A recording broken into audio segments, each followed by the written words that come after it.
Okay, we're working on the Silverado today, the supercharged truck again. And we've run into a little problem with our fuel system. Uh, After I made the little video the other night, this one right here,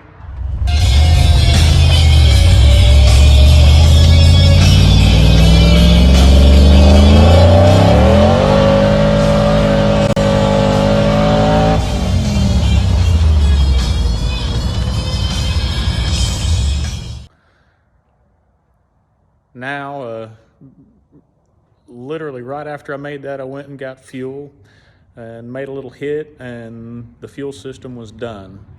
So the next day I went and got another stock fuel filter.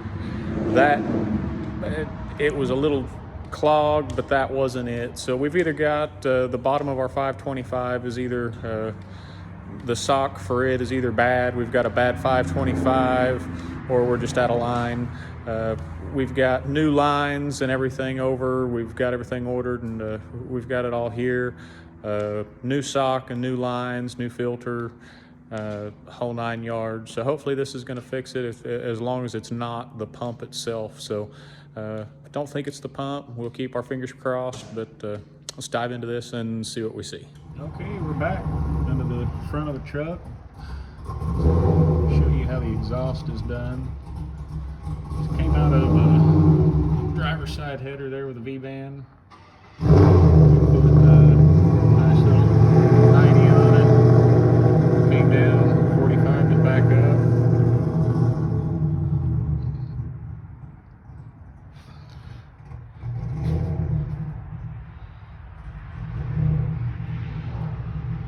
See my hands all over it. This is the slip fit here, so where you can actually get the transmission in and out. Just a real simple exhaust design. So we're gonna go ahead and yank this down. I think we're gonna end up turning this filter around. We're gonna check it and make sure there's no restriction in it, and if so, we'll put a new one in it. But I think we're gonna turn it around and actually use that as our return line. So let's see what we got here. Okay, you see here we've got the straps off, and what we've done is we've just got it kind of pulled down. These lines we took off of the clips of the tank, so the tank just kind of hangs out. Now we don't have less than a gallon of fuel is in here. We made sure it was empty before we did this, so that way we could do these tricks and make it easy. These are our fuel lines right here. This big one over here, this far one, this is our feed. So this is what all we're going to be changing and see what we can do with it. But if you see over, we've got our filler neck is actually over the frame still, and that's what's helping us be held. So we'll get this loose and get this dropped down and be back with you in a moment. All right, we've got the fuel tank out, so we're going to get it apart and we'll get everything laid out and decide what exactly we're going to do. Trying to figure out where in the world we're going to go in our top here with our Dash 8 bulkhead, but we'll get it figured out. Let's dive in. Okay, we got everything apart. Check it out. There's our problem. The old filter, pre-filter is just gone. Still got a little debris in the bottom of the tank. We're going to go ahead and clean it out, put the new pumps in, and we'll be ready to party again. So let's check this out. We've got our module all out and disassembled and away from the tank.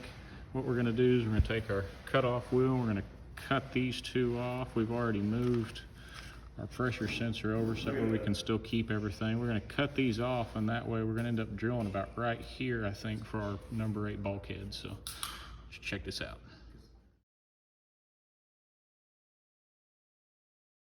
All right, got her sitting here almost together, all ready to get wired up. Module all modified. We've got our shower head into all our fittings, go up. We've got our bulkhead in the top of our module here. And coming down, this is our wiring for one pump, it's our power for the other. Coming down, so, and we're going to get our torch right now, actually, so we can get all this heat shrink together and soldered. It's soldered and then connected, so we'll use these heat shrink connectors to shrink on them. And make those all right. How we're going to do it is the 525 is going to run all the time through the booster pump. So it's going to run all the time, and then whenever the booster pump goes to full tilt and goes crazy, this will go crazy, and it will also turn this one on to a regular 12 volts.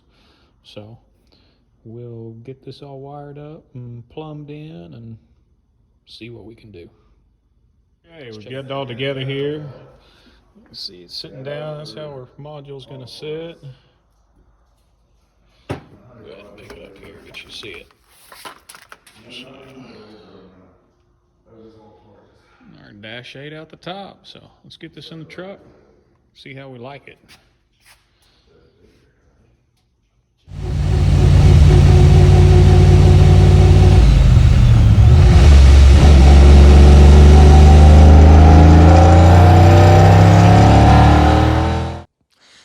Little technical difficulties there. Basically, we got to the speed limit too fast, so had to turn her off. Our fuel system works perfect now. We were out of fuel system. The lines were out. We did find that our pre-filter was clogged, so that's just a little help. Keep those pre-filters clean as well, guys, not just the post filters that we change all the time. So that filter had only been in there probably a year or so, and it was damaged that badly. So just keep that in mind. I wanted to go over how we have these pumps wired real quick. I didn't get to show you that in the video. It's very simple. What we've done is we did add a couple of lines. Remember, we have the 525 and the 450. Now, how we've got this ran is the 525 runs all the time, and then we have a booster pump that turns it up to the high voltage whenever it sees the 4 pounds on the Hobbs pressure switch. And we also have it wired where the Hobbs pressure switch, whenever it turns the 525 onto high voltage, it turns the 450 on to 12 volts. So how we have this wired is I have the fuel pump wire. I have the booster pump going into the fuel pump. And then out of the booster pump, I have my own wire ran to, actually it goes back to right at the top of the module and into the 525. So I have my own line ran there, so that way the 525 gets it all the time. From there, I have the power wire from the factory that goes back. I've got it cut about a foot before the plug itself, and I have a relay there, and it goes to the on switch side of the relay. Of course, the switch side of the relay, that means the power out, goes to our red wire that you remember is hanging out of our top of our module that goes to our 450. Then we have a wire that we ran up to the back of our alternator that goes to the master power of our relay, and our ground is ran up to our Hobbs. So when our Hobbs comes on, it grounds that relay and turns both pumps on. Very simple way. We've had wonderful luck. You can see in the video the little 40 to 80 hit that we showed there, or 60 to 80, whatever it was that we show. It works real well. I hope this helps y'all, and I hope y'all enjoy. Remember, like, share, subscribe, ring the bell, all that thing. Remember to comment down below if y'all have any questions, anything else you'd like to see. Leave it in the comments, and we'll figure out what we're going to do next to this thing, and see you around. Good luck and stay safe.